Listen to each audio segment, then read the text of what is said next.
miting keçiriləcəkdi. Miting keçirilməsinə İlham Əliyev icazə verməyib. Ləğv edib mitingi.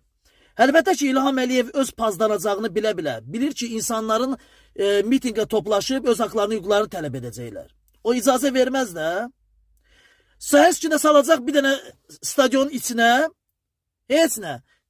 Gedin orada haqlarınızı, hüquqlarınızı tələb edin. Hansı bir ölkədə beləsinə bir qanun var?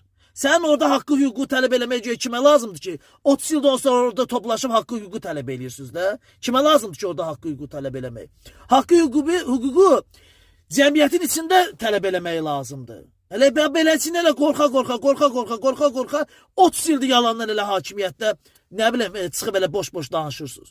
Boş-boş danışmaqla deyil, çıxıb aksiyaları cəmiyyətin içində eləmək lazımdır. İlham Əliyev zaten imkan verməz sizə beləsinə miting qoymağa. İcazəli miting deyiləsi bir şey olmur.